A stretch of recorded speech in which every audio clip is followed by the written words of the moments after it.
A mechanic walks into the Indianapolis 500 with a car that breaks every rule in the book. The officials check it, they approve it, and then it nearly wins the whole damn race. By the time they figure out what he's done, it's too late.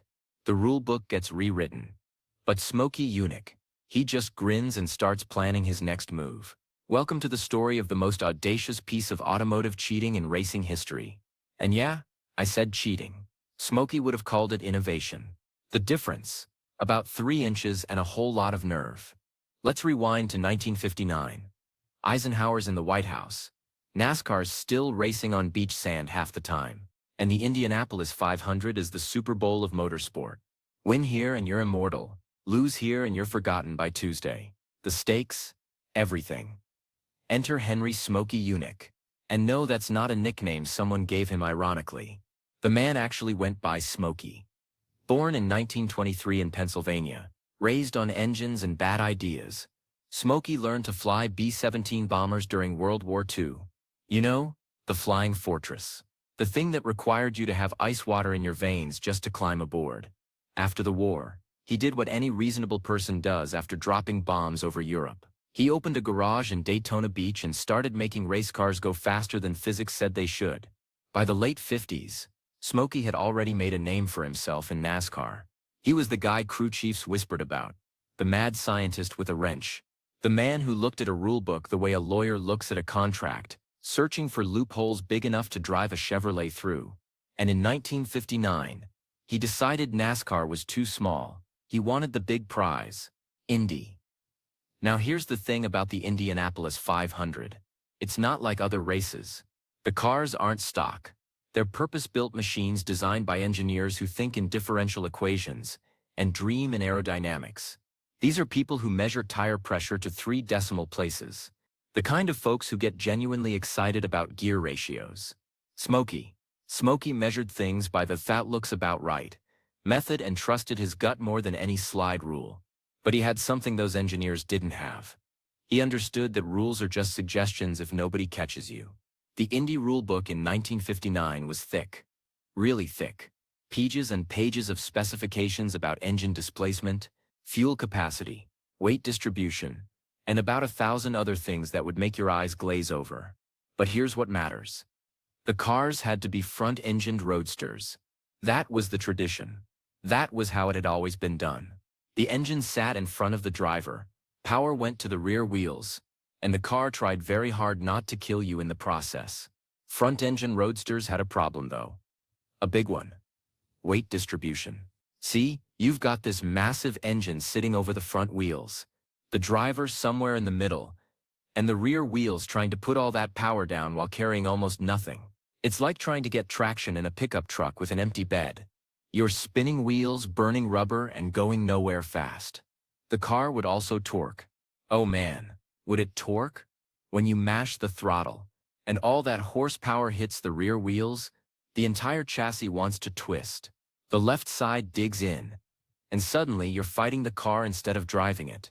At 150 miles per hour on a brick-paved oval, fighting your car is a really bad idea. The kind of idea that ends with your name in a newspaper for all the wrong reasons. Engineers dealt with this by adding weight, stiffening suspensions, and basically accepting that this was just how racing worked. You fought the physics, you managed the problems, and you hoped your driver was good enough to keep it pointed in the right direction.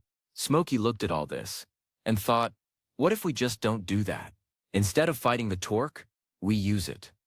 This is where things get wild. Smokey's idea was beautifully, insanely simple. The right side would lift, weight would transfer to the left, and you'd wrestle with the wheel like you're arm wrestling a gorilla. But what if you made the engine spin the other way? Reverse the engine rotation. Make it spin clockwise, instead of counterclockwise. The torque twists the car the opposite direction. The left side lifts, the right side digs down. And here's the kicker. You only turn left. Every single corner is a left turn, so when your right side pushes down from the torque, that's exactly the side that needs grip on the outside of the turn. It's like the car is leaning into the corner before you even turn the wheel. The physics that usually fight you. Now they're helping you. It's judo for automobiles. Use your opponent's force against them. In this case, the opponent is Newton's third law, and Smokey's about to give it a wedgie. But here's the thing. You can't just bolt an engine in backward and call it a day. Everything's reversed. The transmission, the drive shaft, the differential, every gear ratio. Smokey had to basically build a mirror image of a conventional race car.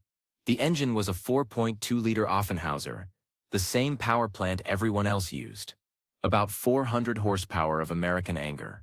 But Smokey flipped the whole drivetrain around. The oil pump? Wrong direction. Fix it. The water pump? Backward. Replace it. The distributor? Spinning the wrong way. Build a new one.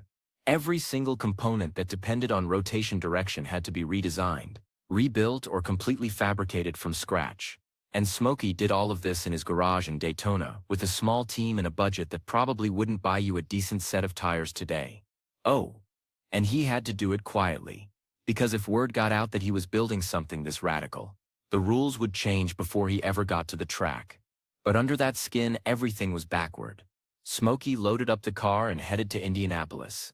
The Indianapolis Motor Speedway. 2.5 miles of brick and asphalt.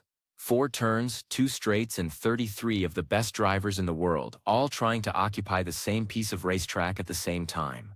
The place where racing legends are born, and careers end in a cloud of tire smoke and regret.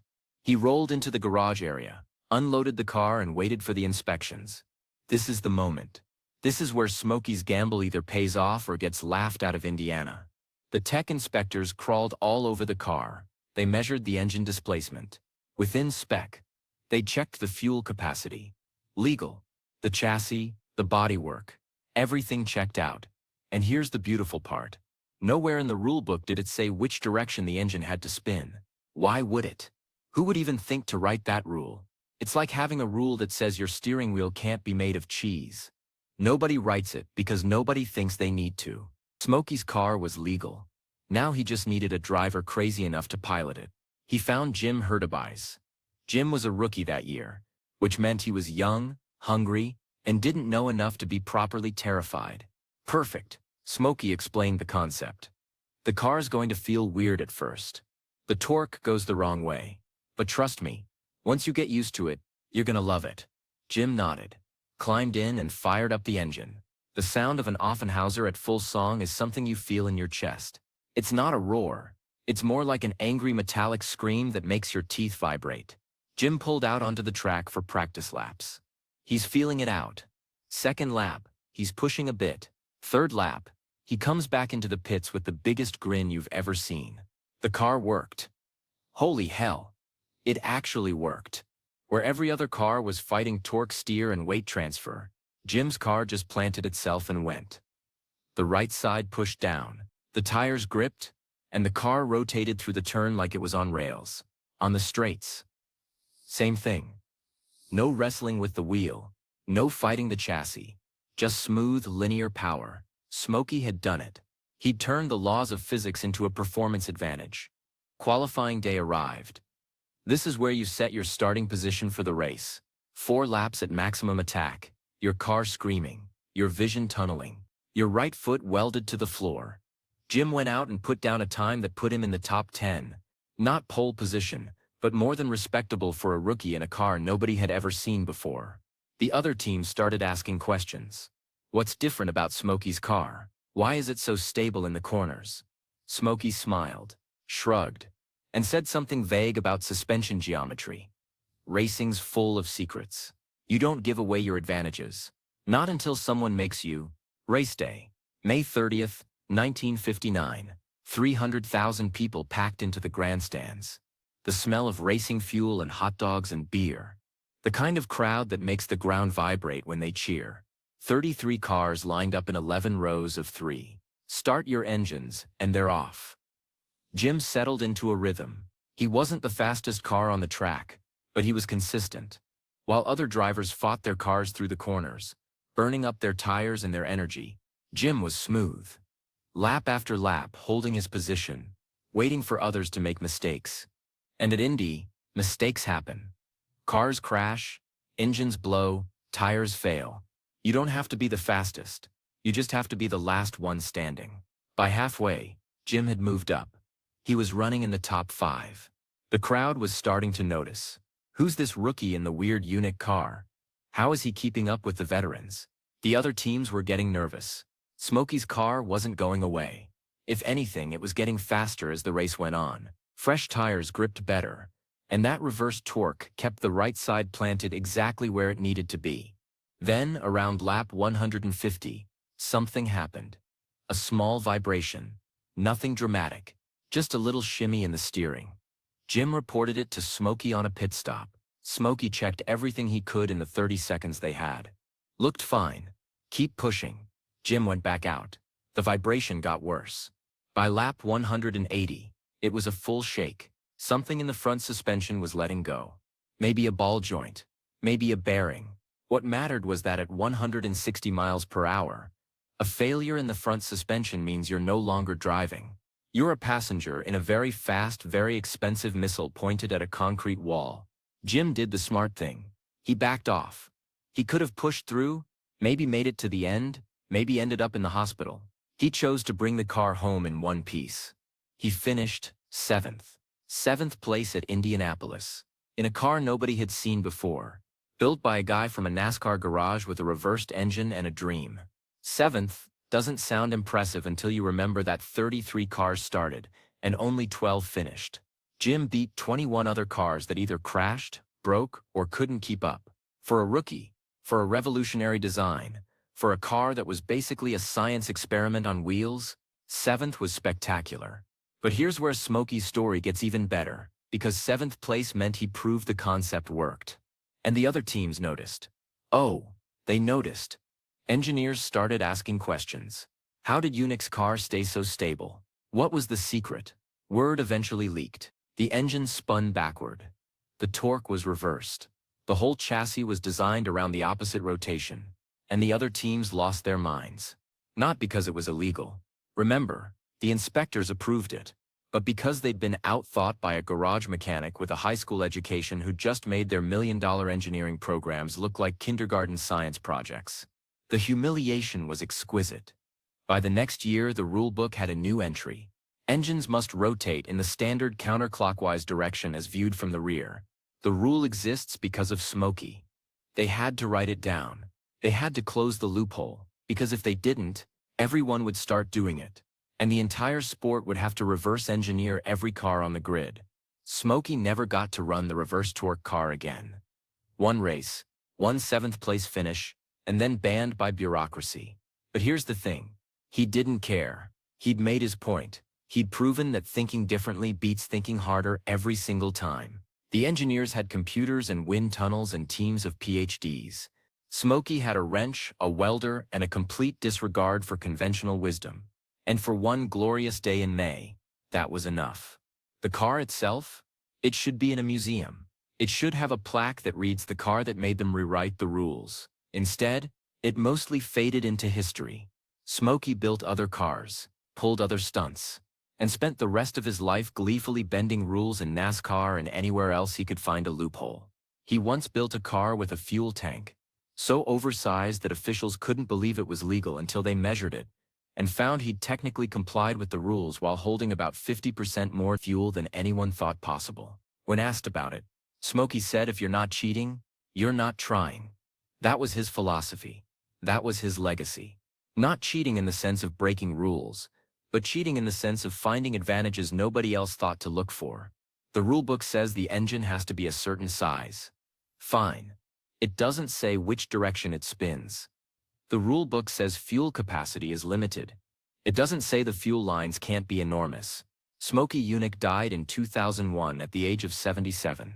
His garage in Daytona is gone now, torn down and replaced by something boring and corporate.